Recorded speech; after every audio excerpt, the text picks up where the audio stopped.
Hi friends, कैसे हैं आप? आई होप आप अच्छे होंगे। आज हम एक पारिवारिक कहानी को पढ़ेंगे। चलो चलते हैं अपनी कहानी की ओर। नैना, मैं तुम्हें यह नहीं कहूंगी कि मैं तुम्हें बहू नहीं बेटी ही मानूंगी। बेटी बेटी होती है और बहू बहू होती है। मैं तुम्हें बेटी जैसा प्यार नहीं दूंगी, मैं तुम्हें बहू जैसा प्यार ही दूंगी। रह रह कर होने वाली सास के ये शब्द मेरे दिमाग में हथौड़े की तरह वार कर रहे थे। आज मुझे देखने मानव के साथ उसके मम्मी पापा और दीदी जीजाजी आए थे। मानव और मैं दोनों ही इंजीनियर हैं। मानव की जॉब मुंबई में थी और मेरी बेंगलुरु में। मानो मेरी बुआ जी के दूर के रिश्ते में कोई लगते थे। बुआ जी फूफा जी मानो की और उनके परिवार की तारीफ करते थकते नहीं थे। मानो की मम्मी की तो बुआ जी इतनी तारीफ कर रही थीं जैसे कि वो खुद इंजीनियर हैं।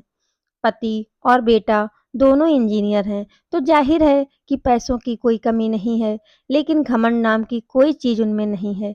लड़ाई झगड़ा करना तो उन्हें आता ही नहीं। उलट उनकी हमेशा यही कोशिश रहती है कि उनकी वजह से किसी का दिल ना दुखे। खुद इंजीनियर होने के बावजूद और इतना पैसा होने के बावजूद खाना वे स्वयं बनाती हैं। सिर्फ सब्जी आदि काटने के लिए काम वाली की सहायता ले लेती हैं। उनका मानना है कि खाना हमने स्वयं ही बनाना चाहिए ताकि घर के सभी सदस्यों को शुद्ध और सात्विक भोजन मिले। इतनी तारीफ सुनकर मुझे मन ही मन लग रहा था कि यदि यह संबंध हो जाता है तो मैं अपने आप को बहुत खुश नसीब समझूंगी। क्योंकि कहा जाता है ना, पति पत्नी के गुण नहीं मिले तो चलता है, लेकिन सास बहू के गुण मिलना चाहिए, तभी वैवाहिक जीवन सुखी रहता है। यही सोचकर मैं मन ही मन खुश हो रही थी कि मुझे बहुत अच्छी सास मिलने वाली है। लेकिन आज जब उन्होंने बहू जैसा प्यार देने की बात कही तो वो बात किसी के भी समझ में नहीं आ रही थी। आज तक सभी ने यही सुना था कि हर सास ऐसा ही कहती है, तुम मेरी बहू नहीं बेटी हो, मैं तुम्हें बेटी जैसा ही प्यार दूंगी। लेकिन यहाँ तो उल्टा ही हो रहा था। बहू जैसा प्यार, घर में सभी को आशंका हो रही थी कि कहीं वे शादी के बाद फिल्मों वाली टाइप की सास ना बन जाएं। यदि ऐसा हुआ तो मेरा क्या होगा? लेकिन सिर्फ इस एक बात को नज़रअंदाज किया जाए तो बाकी सभी बातें अच्छी होने से घर के सभी सदस्यों को लग रहा था कि ये रिश्ता हो जाना चाहिए। और आखिरकार शादी हो गई। मेरी शादी तो हो गई, लेकिन दिमाग में हर वक्त मम्मी जी के शब्द, तुम्हें बहू जैसा प्यार दूंगी, गूंजते रहते थे। इसलिए मैं मन ही मन डरी हुई थी। मैं मानव से इस बारे में बात नहीं कर सकती थी क्योंकि मुझे डर था कि कहीं मानव यह ना समझ बैठे कि शादी होते ही मैं मम्मी जी के खिलाफ उनके कान भरना शुरू कर दिए। इसलिए मैंने मन ही मन फैसला लिया था कि मैं अपना हर काम इतना परफेक्शन से करूँगी कि मम्मी जी को शिकायत का मौका ही नहीं मिलेगा।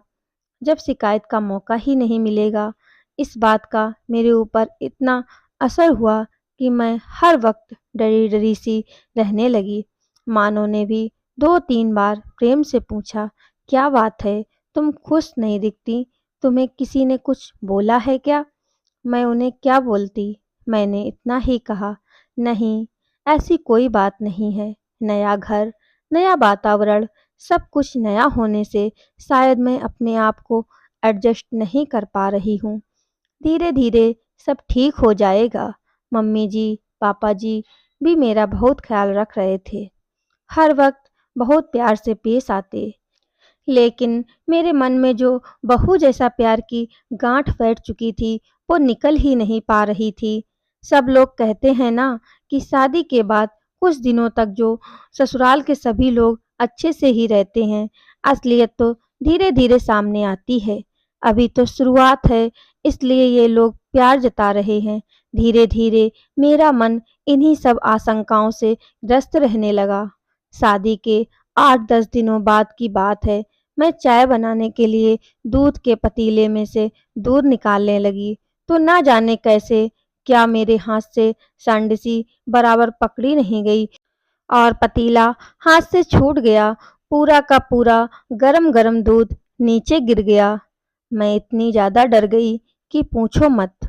कहाँ तो मैं सोच रही थी कि मैं हर काम पूरी परफेक्शन से करूँगी और कहाँ ये दूध। उसमें भी ख़ास बात यह थी कि दूध वाला दिन में सिर्फ़ एक बार सुबह ही दूध लाता था। पैकेट के दूध में मिलावट होने से वो घर में नहीं लाते थे। सभी लोग चाय का इंतजार कर रहे थे।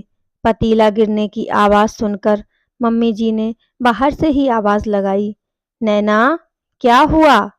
मैं तो इतनी ज़्यादा डर गई थी कि मेरे मुंह से आवाज़ ही नहीं निकली। तब मम्मी जी खुद किचन में आईं। मम्मी जी को सामने देखकर मैं डर के मारे काँपने लगी। मुझे लगा कि अब वे ज़रूर डाँटेंगी, क्योंकि अब कल सुबह तक किसी को भी चाय नसीब नहीं होने वाली थी और सभी को चाय पीने की आदत है। मम्मी जी ने गिरे हुए दूध की तरफ और मेरी तरफ देखा और मैं बम फटने का इंतज़ार करने लगी। बस अब फटा बम, अब फटा, लेकिन ये क्या, बम तो फुसका निकला। मम्मी जी मेरे पास आए और बोली, कोई बात नहीं है नैना, तुम इतनी डर क्यों रही हो? तुमने कोई जानबूझकर थोड़े ही गिराया है दूध, हो जाता है कभी-कभी, कोई बात नहीं, तुम रिलैक्स हो जाओ। लेकिन मम्मी जी, अब चाय कौन से दूध से बनेगी? दूध वाला तो कल आएगा। मैं अभी पैकेट का दूध बुला लेती हूँ। लेकिन आप ही ने तो कहा था कि अपने यहाँ पैकेट का दूध नहीं लाते। लाते तो नहीं हैं, लेकिन सभी को चाय का एक तरह का नशा हो गया है, तो चाय के बिना तो नहीं रहेंगे। इसलिए इमरजेंसी में एक आध बार चलता है पैकेट का दूध। हम लोग ऑफिस में चाय पीते हैं ना, वहाँ कौन से दूध का उपयोग किया गया है, क्या हमें पता चलता है? ऑफिस में हमारी मजबूरी है, लेकिन घर में जहाँ तक संभव हो शरीर के दृष्टिकोण से जो अच्छा रहता है वो करना चाहिए। इसलिए अपन पैकेट का दूध नहीं लेते, लेकिन एकाध बार में कुछ नहीं होता। रोज-रोज थोड़े ही दूध गिर जाएगा, अब तुम रिलैक्स हो जाओ। मैंने मन में सोचा, मैं फिजूल ही डर रही थी।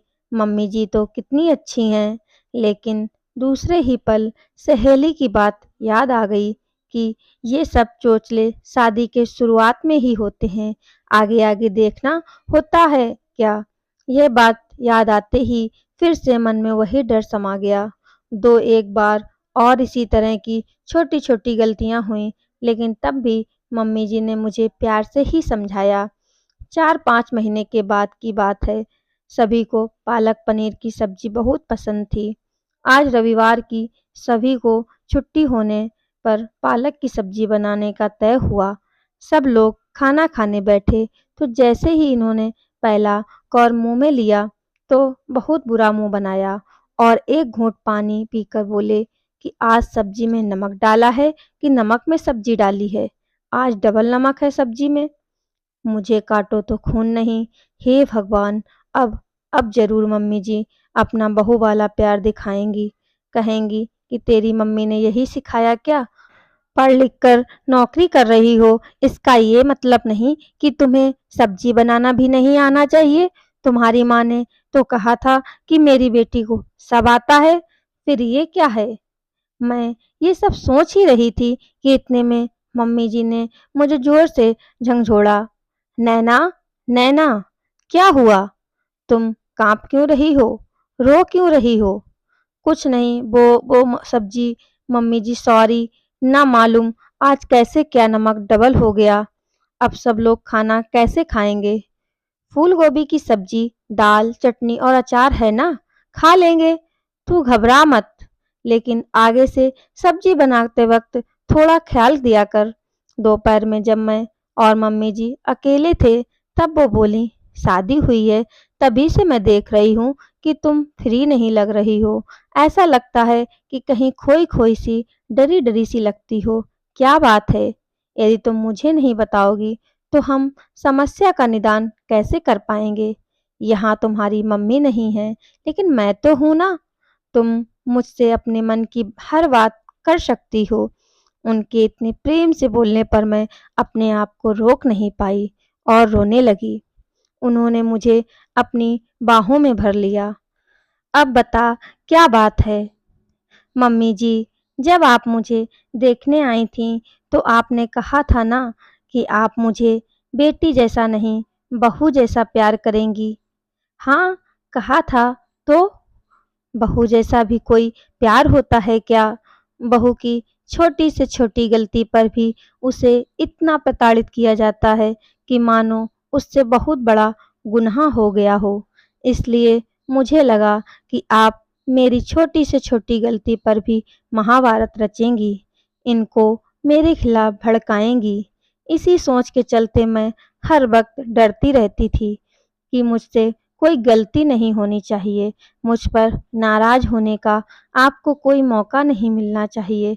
सच बताऊँ तो आज तक मुझसे जो भी गलतियाँ हुईं, वो इसी घबराहट से चलते हुईं, लेकिन मेरी एक बात समझ में नहीं आई, बहू जैसा प्यार करूँगी, ऐसा कहने पर भी आपने आज तक अपना सासूपना नहीं दिखाया और मुझे डाँटा भी नहीं।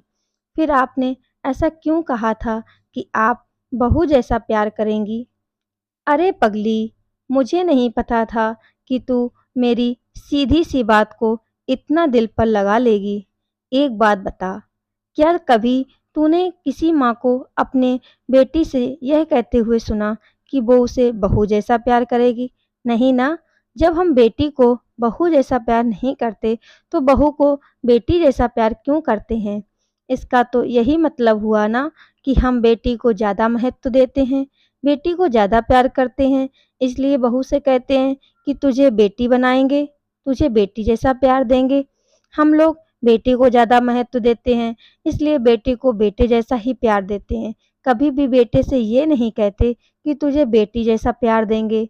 यदि हम बेटा और बेटी दोनों को समान समझते हैं, तो बेटी को बेटी जैसा प्यार क्यों नहीं दे सकते? मेरी नज़र में जिस तरह बेटी का अपना एक अलग अस्तित्व है, उसी तरह बहू का भी अपना एक अलग अस्तित्व है। मैं बहू को बेटी से किसी मामले में कम नहीं समझती, इसलिए मैंने कहा था कि मैं तुम्हें बेटी जैसा नहीं, बहू जैसा प्यार दूँगी।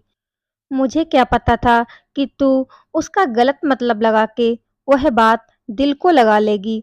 चल अब आँसू पोंछ, नहीं तो मैं सचमुच में फ़िल्मों वाली ललिता पवार बन जाऊँगी। उन्होंने यह बात इस अंदाज में कही कि हँसते-हँसते हम दोनों का बुरा हाल हो गया। आज मुझे पता चला कि बहू वाला प्यार भी होता है। फ्रेंड्स, आपको ये कहानी कैसी लगी प्लीज़ कमेंट में बताना और अगर ये कहानी अच्छी लगी तो प्लीज़ मेरे चैनल को लाइक शेयर एंड सब्सक्राइब करना। Bye bye friends.